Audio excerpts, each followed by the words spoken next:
I've got a big one today because today I'm going to profile a major contender. No, he has never won at all. But I have been touting Kaleb in Green Bay, a.k.a. the Lib, for many years as this generation's Terrence and Sierra Madre, as in best who never win one. It is a big responsibility. It's a major handle, but my dude Kaleb has thrown together a crazy impressive string of Smackoff results since he came out of nowhere back in 2015. He hit the podium. He snagged third in his debut main event. That's how good he was from the very jump. Since then, he has never missed a top 10. He's had 2 more top 5s. He was back on the podium at Smackoff 25 in 2019. What I'm saying is Kaleb gets results. Because Kaleb is not just really smart and really funny. He's creative. He knows this show inside out, which is exactly why I've glossed him the best to never win one. The problem with that gloss, as I'm sure Rick in Buffalo or Benny in Wisco would happily point out, is that Kaleb has not exactly lived up to it in recent years. 2 years ago, at Smackoff 26, he called in with a crappy phone line. Then, last year, this bleep show actually happened. Kaleb in Green Bay. Kaleb, what's up? All right. What's up, Jim? Is this the year Ray Borg finally lifts the Stanley Cup? Let's find out. I'm about to blow this thing to HE double hockey stick. A lot of games. I thought Dan's call was dark, savage, and borderline over the top, but I liked it better when Dick made that exact same call every year during the 2000s. Jungle career. Pick it up. Awfully hard to drop a crown on some dude's head when he busts out of the starting gate on the big day with 20 seconds of double audio. In fact, this dude is so lucky that he didn't get run right off the biggest stage in sports radio. Fact is, he wasn't because he had built up so much jungle equity that I chose not to break him off. Yeah, it's kind of like the refs the other night. Do you throw Draymond out or not? He's already got that 1T. Do we run him? Do we throw him out? They're on the big stage right now. If for anybody else, maybe so. But Draymond, what he means, it's kind of like where I'm going with that. So I did not break him off. And actually, I'm glad that I didn't because there were gems in that call. A call that was somehow, despite that start, good enough for a 5th-place finish, even with that train wreck start. Jim appeared on the pirate ship with Dan and Stu Gatz and Mike and everybody. He was asked about the Smackoff, the 6-year streak between Brad and Les, and he did something on that show that he has never done on this show. He actually made a prediction for today. This is uncut audio, courtesy of Dan Le Batard. Take a listen. Let us start right here. Let me just say this. Let me just say that all good things do come to an end. All good things absolutely do come to an end. The streak is finally over. The BIC. Brad in Corona and Les in Laguna will not win Smackoff 27. The winner of the 27th version of the Smackoff will be Kaleb in Green Bay. Again, there is going to be a new champ this year. Kaleb in Green Bay. You heard him, people. Sound the horn. Light the lamp. The Stanley Cup of Sports Talk Radio is heading to America's Dairyland. This is for all the Ray Borks out there. Terrence, Jim, Trapper, you are all getting your names engraved. 34.5 pounds of silver. Champs like us, babe. On Wisconsin. See what I mean? So as long as this guy's not double audioing himself or being stabbed in the back by his own phone connection, Kaleb has got major game. He's also got a different, more creative, less predictable approach than pretty much any other caller to the program. You saw it right there. I'll give you another example, case in point. That one time he RSVP'd as Buffalo Bill from The Silence of the Lambs. Oh, that's what I'm talking about. Some mood music for the defending champ. Now he's feeling it. Then Les takes off his suit. And no, not his new David August threads. I'm talking about his custom Jim Rome suit that he got straight out of Buffalo Bill's basement. He puts on a little lipstick, maybe some mascara, sensually grabs the microphone, stares at Alvin DeLauro and says, Would you rack me? I'd rack me. I'd rack me hard. I'd rack me so hard. You tell me who else in the field's got that in them. You tell me who else has that gear. You tell me. So Kaleb has that in him. He's even used a Smackoff call to flash back to 1995, a.k.a. way back to the very first main event, to the Great American Smackoff. And not only would this throwback call have fit right in on that day, honestly, it might have been good enough to win him that first strap on that day. I would never miss the first annual Great American Smackoff. I knew that 1995 was going to be all that and a bag of chips, so I'm going to hit this competition harder than Natron means business up the middle on first and goal. Let's get after it, Jim. You know why I take a lot of scuds?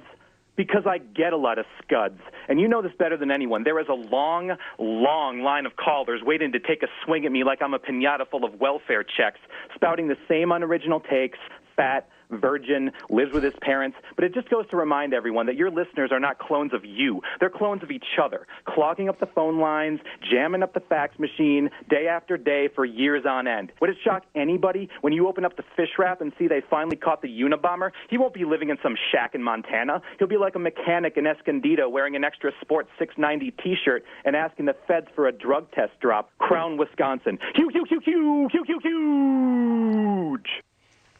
You see what I mean about this dude? How has this dude not won this thing before? Quote, that fat virgin who lives with his parents does lay the lumber. He does bring the heat. And when he's on, Kaleb is just playing a different game than everybody else. In the very least, he's playing the same game, but at a much different speed. I've even argued that if anything, he's too smart for his own good, and that more of his material would land if it was more straightforward. But when it lands, when it hits hard. And yes, he can run straight classic smack as well. In fact, about as well as anybody else. Something Rick in Buffalo knows all too well. Rick, you said yesterday you wanted to start a charity drive to get my stomach stapled, but at least I can do something about my physical deformity. I was going to start a GoFundMe to fix yours, but I don't know how much stilts go for these days. But I guess at least we know why his voice is so chalky. It's because he eats handfuls of Flintstones vitamins to try to catch up to his students. And this is all irrespective of his garbage phone calls. Rome, think of it this way. Of all the brilliant callers you've had in the past, Aya Frady, Doc Mike, Sean, Brad, Josh in Detroit, I mean, not only the greats, but the ones the greats aspire to be. But the guy who currently sits atop the Jungle Power rankings with his little baby legs dangling over the edge has never uttered a more clever phrase than, Kaleb is fat, you friggin' moron. I can't comprehend how this guy is so popular, Jim. I will never understand it. Kaleb can run straight smack, or he can attack it from a completely different creative angle.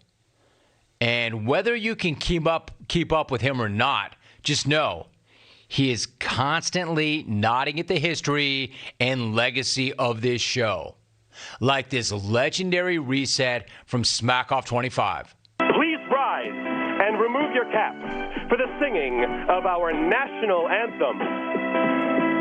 Kaleb in Green Bay, he's the man. Kaleb in Green Bay's got great smack. Kaleb in Green Bay says, I want to win the Smackoff, yeah. Kaleb in Green Bay's a great caller to the jungle. It's incredible. I mean, incredible. And the thing is, he can win the Smackoff. In fact, the thing is, I can't believe that he hasn't won the Smackoff. So is this the year? The best who never have done it. When you hear that, you can't really argue that point, right? The best to never have won it. Is this the year he gets the job done, Rit? It's me, It's me. It's that Kaleb. Rome Matt in Vancouver just said I couldn't win the Smackoff because I look like a porta potty in a camo hat. Pretty rich that he thinks I wear camo when he's the one who's so unnoticeable we literally forgot he was even in the field. I heard Rick and Buffalo's call yesterday, which is funny because I wasn't listening to the show, but he's so loud it doesn't matter. Hey, Benny and Wisco, seriously, bro, in the first grade, were you hooked on phonics or hooked by a bass fisherman? You sound like Mike Tyson hired a speech therapist. Is it take your grandfather to work day? Seriously, the new guy looks so old. This guy hasn't been around electricity since the last time he flew a kite in a thunderstorm. You have Keith Arnold drinking out of that disgusting cup he never washes, and now you have Benedict Arnold sipping ale from a mug made of whale bone. But it's cool because if the Stew studio ever gets chilly in the winter, you can ask Charles Ingalls over there to chop some firewood for the stove. Can you imagine what would happen if one of these cadavers from the days of yore won the Smackoff, like Carbone or the Cablinasian? They'd go longer in between titles than Rick and Buffalo when he can't afford a used car. Now, I'm not saying that high school teachers don't get paid very well, but I am saying that to save money on laundry, Rick just showers with his clothes on. He slams one Tide Pod over his melon, another one under his armpits, and a third in his mouth for a light snack. And I've always wondered how Adam Hawk has a worse body than me. Bro, I'm walking around with a front porch that's more like a veranda, but you're the one in the chiropractor's office every couple days.